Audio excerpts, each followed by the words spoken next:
Juste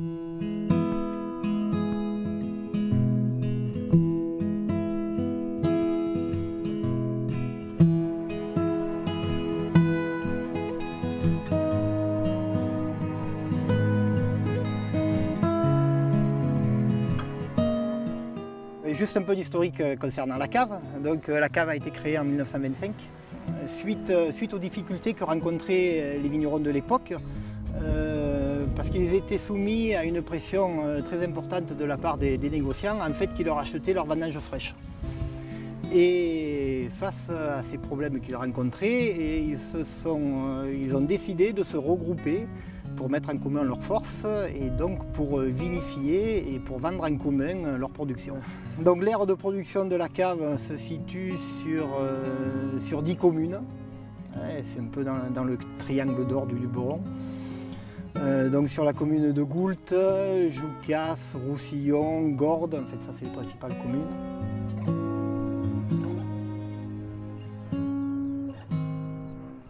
Et ça nous permet d'avoir une diversité dans nos terroirs qui est très importante. Et ça nous permet de présenter une gamme de produits qui sont issus de terroirs complètement différents. La surface globale de la cave est de 550 hectares environ. Voilà, donc nous sommes sur 3 aires d'appellation. Appellation Ventoux, Luberon et Vin de Pays. Et nous sommes à l'extrême sud de l'appellation AOP Ventoux. Nous sommes face au Luberon, que nous voyons là. La cave de lumière, on est comme tout le monde, on s'adapte au marché. Ces dernières années, avec le boom des rosés, nous aussi nous avons produit des volumes de rosés en plus. C'est quelque chose qui marche très bien, notamment au caveau, avec la clientèle de passage qui est très intéressée par ce genre de production. Sur la cave, la production de rosé et de blanc représente maintenant 50% de la production. Donc un effort a été fait à ce niveau-là, et notamment dans les investissements. Des modernisations ont été effectuées, et pour arriver maintenant, aujourd'hui, avec une cave qui produit actuellement environ 30 000 hectos. L'intérêt de la cave de lumière, c'est de regrouper des forces techniques et humaines de façon à vinifier en commun et vendre en commun notre production. À plusieurs, on est plus fort que tout seul. Voilà.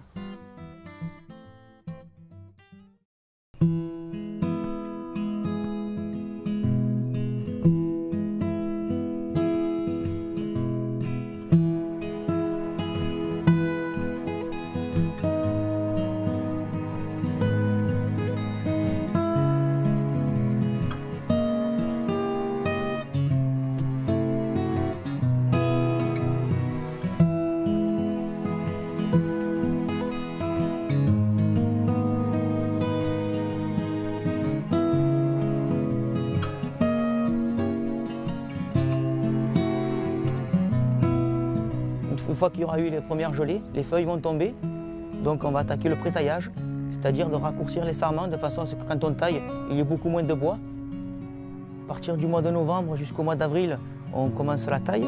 La taille qui consiste à laisser que 2 porteurs pour avoir des belles baies, de beaux raisins pour l'année d'après, et de façon à ce que la vigne soit bien structurée pour la récolte. De façon à ce que quand il y a la récolte avec la machine, il y ait moins de casse de porteurs, de souches.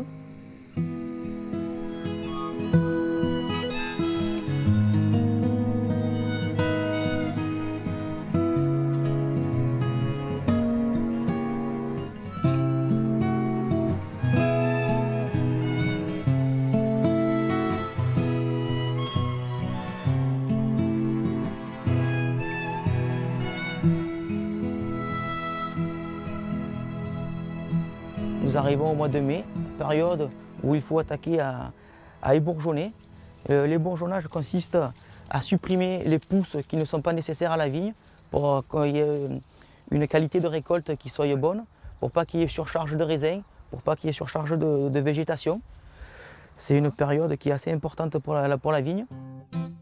Donc après l'ébourgeonnage, il y a une période qui s'appelle le palissage, période qui consiste, une fois que la vigne a poussé, à remonter les fils de fer pour retenir les jeunes pousses qui sont tendres et fragiles, qui cassent beaucoup avec le vent, qui soufflent assez régulièrement dans notre région.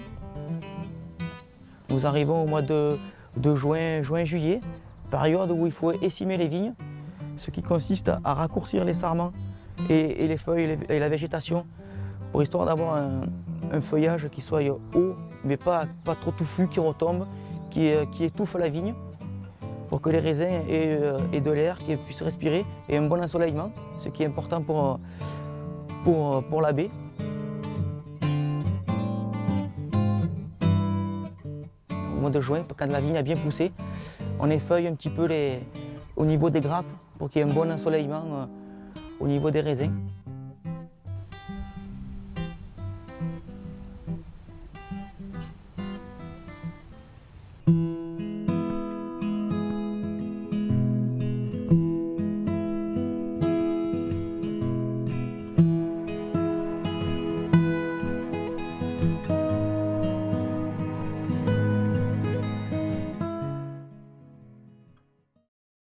Alors en fait, il faut savoir que la priorité pour nous à la Cave de Lumière, c'est d'essayer de généraliser les apports de vendange. Donc pour ça, on fait ce qu'on appelle une réunion pré-vendange, à laquelle sont invités tous les coopérateurs. Et nous estimons une date de récolte. Cette date de récolte, elle est définie par notre technicien, qui est M. Jean-Luc Gromero, et par les prélèvements que vont faire les coopérateurs. Et à partir de là, bien entendu, il faut démarrer les vendanges. À titre d'exemple, cette année, nous avons commencé par ramasser des vionniers, le 28 août, c'est déjà précoce pour cette année, qui est une année précoce. Et en règle générale, après, nous attaquons réellement le vif du sujet par la récolte des merlots, qui est un cépage précoce également, en rouge, que nous vendangeons de préférence le matin, pour essayer d'avoir le maximum de fraîcheur, même pour la production de rouge. Ensuite, nous devons procéder à la récolte de ce qu'on appelle les vins de pays, à savoir sur la Cave de Lumière, les vins de pays de Grenache, en rosé et en rouge. Et toujours le matin, de très bonne heure, principalement pour la production des rosés, afin de garder le maximum de fraîcheur, le maximum d'arômes, et bien entendu essayer de ramasser avant les grosses chaleurs qui cette année étaient quand même, on va dire, intempestives, puisqu'on a eu des chaleurs jusqu'à plus de 30 degrés. En ce qui concerne donc, on va dire, les vendanges, nous commençons, pour ce qui est de la vendange des rosés et des blancs, par des vendanges nocturnes. Ceci afin d'avoir le maximum de fraîcheur du produit et éviter bien entendu le refroidissement en cave. En plus, on fait des économies au sein de la cave coopérative. En ce qui concerne les chantiers de rouge, en général, ils suivent les chantiers de rosé et de blanc. Et donc on peut les attaquer aussi bien le matin à 8 h qu'en début d'après-midi. Il faut savoir que si on fait 5 h du matin, 16 h, c'est déjà vraiment des grosses journées de vendange. Alors pourquoi on vendange à la machine? On vendange à la machine, premièrement par strict intérêt économique, parce que malheureusement nous n'avons pas le choix, mais aussi, et c'est très important, par un souci de réactivité immédiate au niveau de la maturité des raisins. Par exemple, lorsque notre technicien amont, Jean-Luc Gromero, décide qu'il faut rentrer, mettons, tel domaine ou tel nombre d'hectares, au niveau de la machine, nous sommes beaucoup plus réactifs, hein, et ça nous permet de rentrer un tonnage très important et d'avoir des cuves importantes rentrées dans un moment très court au sein de la cave. Alors, vous avez pu remarquer que les machines sont des enjambeurs, et notre priorité, c'est que les coopérateurs aient des machines bien réglées. Donc pour ça, nous sommes très attentifs à la réception des raisins à la cave. Hein. Nous avons un contrôle visuel de la qualité de la vendange. Et il est très important que les machines soient bien réglées. La priorité, c'est le réglage du battage, le réglage de l'aspiration de feuilles pour avoir une vendange propre. Et également, en diminuant le battage et en optimisant la récolte, essayer d'avoir le moins possible de vendanges macérant dans leur jus pour éviter l'extraction précoce et l'oxydation des vins. Il faut savoir qu'en moyenne, pour vendanger un hectare, on met entre 2 heures et 2 heures et demie. Donc l'importance pour les coopérateurs et pour la cave, c'est d'apporter le plus tôt possible les raisins à la cave pour qu'ils soient traités. Alors, effectivement, en fonction de la production à la parcelle, hein, on aura plus ou moins de nombre de bennes à livrer à la cave. Par exemple, pour les blancs et pour les rosés, il est hors de question d'attendre un poids important à livrer dans les bennes. Donc on va livrer ça très très vite à la cave pour garder la fraîcheur, comme j'ai expliqué précédemment, et pour que ça puisse être traité le plus tôt possible dans les pressoirs. En ce qui concerne les vendanges en rouge, c'est un petit peu moins grave si ça macère un petit peu dans les bennes, puisqu'on recherche de l'extraction. Mais d'une manière générale, on essaye de livrer le plus tôt possible la vendange à la cave. Et il faut savoir que pour justement limiter cette attente en benne qui serait néfaste au raisin vendangé, nous avons limité le tonnage des bennes à 5 tonnes. Notre priorité, ne pas laisser traîner la vendange dans les bacs la journée pour éviter l'oxydation et pour éviter des départs en fermentation prématurés. Ouais, je sais. C'est pas grave. Et parallèlement à ça, il y a encore quelques coopérateurs qui vendangent à la main. Un, parce qu'ils n'ont pas le choix, ils n'ont pas de machine. Ou deuxièmement, parce que ce sont de très petites parcelles sur lesquelles les machines ne peuvent pas intervenir. À titre d'exemple, nous vendangeons à la cave de lumière approximativement 90% de notre surface à la machine et 10% à la main, pour avoir une idée globale.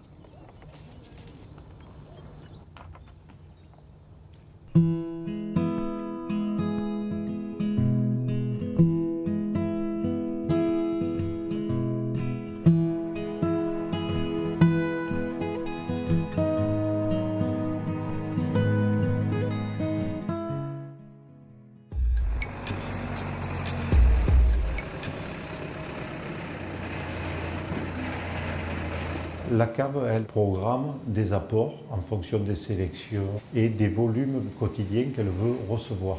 Pour ça, la cave programme X personnes à amener un certain tonnage qui correspond à notre capacité de réception journalière. Donc on spécialise vraiment nos journées jour par jour.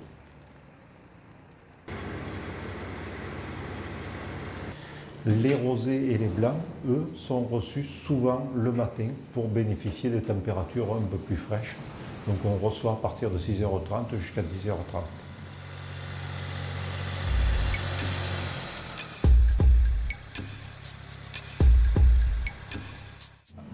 Quand la benne arrive au quai, d'une part on sait qu'elle a été programmée, on vérifie l'apport s'il correspond bien par un ticket. Et après, on enregistre les données de l'apport, c'est-à-dire le cépage, l'appellation, la catégorie et aussi le degré. Bon, le poids, bien sûr. Toutes ces données-là vont servir ensuite, en fin d'année, à définir le prix et la rémunération du coopérateur. Quand le raisin a été déchargé, il est amené par vis jusque dans les grappoirs qui le débarrassent de tout ce qui est débris végétaux, les feuilles, les pétioles et qui érafle, c'est-à-dire qu'après on ne garde plus que le grain et le jus. Et après ensuite le raisin, cette partie-là est pompée en cuve et c'est là où elle va suivre deux itinéraires techniques différents. Pour les blancs et les rosés, elle va être acheminée et pompée directement dans un pressoir pour subir un pressurage direct. Et après, par la suite, on va travailler uniquement le jus. La peau, les pépins, les pulpes sont évacués et elles, on ne les travaillera plus. Après, en ce qui concerne le rouge, le raisin il est pompé directement en cuve, donc peau, jus, pépins, pulpe. Parce que dans la vinification en rouge, on va aller chercher les éléments dans la peau. À partir du moment où le raisin est rentré en cave, systématiquement, tous les jours, il est contrôlé au point de vue densité, parce que c'est ce qui nous sert à évaluer l'avancement de la fermentation, et la température. Il est conseillé pour tous les itinéraires blancs rosés à fermenter maximum entre 16 et 18 degrés maximum. Alors qu'en rouge, on va chercher plutôt des températures qui vont aller jusqu'à 27-28 degrés. C'est vrai que ces mesures-là sont effectuées donc tous les jours et après, elles sont suivies d'une dégustation qui va nous permettre de voir si le produit évolue dans le bon sens pour aller sur l'itinéraire produit qu'on lui a défini dès le départ.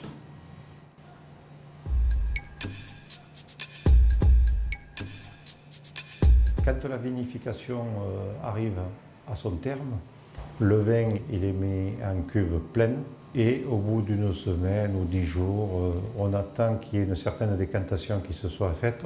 On tire la partie claire et on le sépare de ce qui est toutes les impuretés, les dépôts et tout ça qui constituent la lie. Cette opération-là, elle est réalisée 2 voire 3 fois avant d'arriver à un produit qui est pratiquement terminé et qui peut être destiné à la consommation. Alors pour les blancs et rosés, c'est vrai que cette consommation, la mise en marché ou la mise à la consommation, elle peut être faite dès le mois de décembre. Et par contre, en ce qui concerne les rouges, on attend plutôt que l'hiver soit passé parce que là, on a une stabilité au point de vue vin, une évolution qui est déjà beaucoup plus élaborée et tout.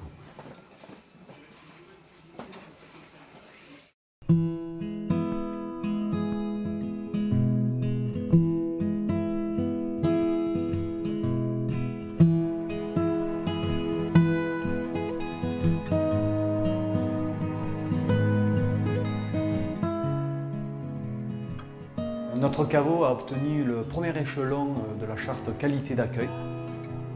Donc le caveau est vraiment un outil de dégustation puisque nos visiteurs, nos clients peuvent venir déguster l'ensemble des vins. Alors, qui veut goûter notre meilleure vente de la cave?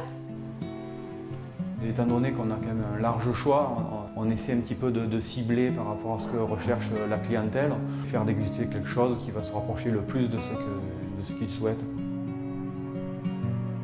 Nous proposons une large gamme de vins en bouteille, aussi bien en choix qu'en prix et qu'en appellation, puisque nous produisons des vins d'appellation Ventoux ainsi que Luberon. Donc là où on se démarque un petit peu par rapport à d'autres caves, c'est que nous mettons en bouteille des sélections domaines et châteaux qui sont en fait des sélections terroirs.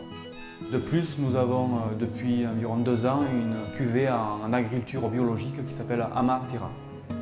Cette année en particulier, donc, on a obtenu plusieurs médailles, dont une en blanc, 2 en rouge et 3 en rosé, ce qui amène un petit plus, si vous voulez, au niveau de l'appellation et de la qualité de nos produits. Au niveau commercialisation, donc en dehors de la vente sédentaire au caveau, je dirais, nos vins sont référencés auprès de nombreux restaurants, revendeurs et chambres d'hôtes dans la région. Nous expédions un petit peu les vins auprès de particuliers en vente par correspondance. Et également, nous réalisons un petit peu de l'export, principalement en Europe. Donc nous faisons découvrir également des produits locaux, des produits de terroir, mais qui doivent avoir un lien avec le vin. Donc nous vendons également des accessoires qui permettent à la clientèle de déguster nos vins chez eux dans de bonnes conditions.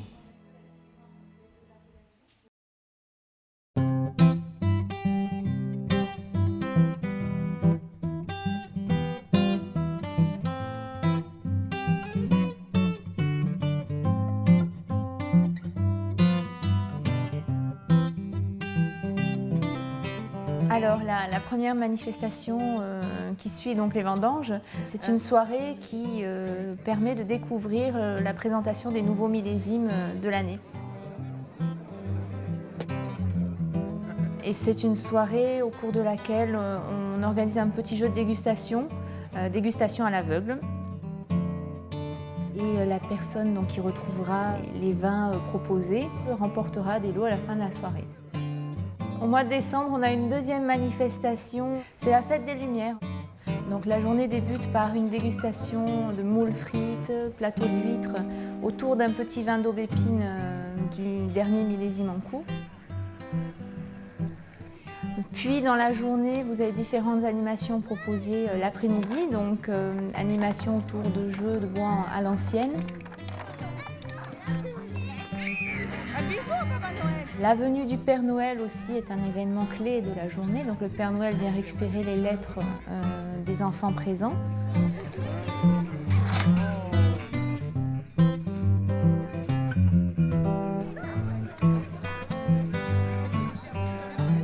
Puis la fin de journée se clôture par l'illumination du hameau. Donc c'est directement lié à l'histoire et à la tradition de Lumière.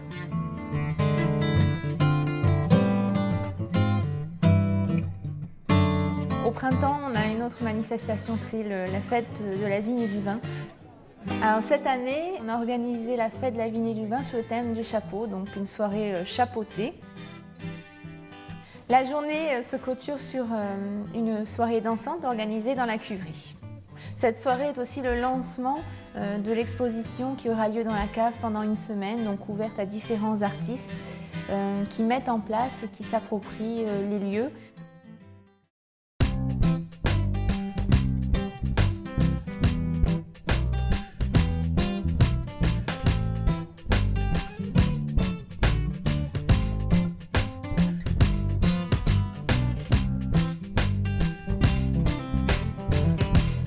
La cave de Lumière est un acteur important de l'activité économique de notre petite région. La pérennité de la cave est liée à la pérennité de nos exploitations qui permet de maintenir en l'état les paysages magnifiques qui nous entourent et qui rendent notre région très attrayante. Les vignerons sont très impliqués dans la marche de la cave et participent activement à toutes les manifestations que nous organisons. C'est tout un état d'esprit qui anime autant les vignerons que le personnel de la cave. C'est tout cet ensemble qui constitue la force de la cave de Lumière.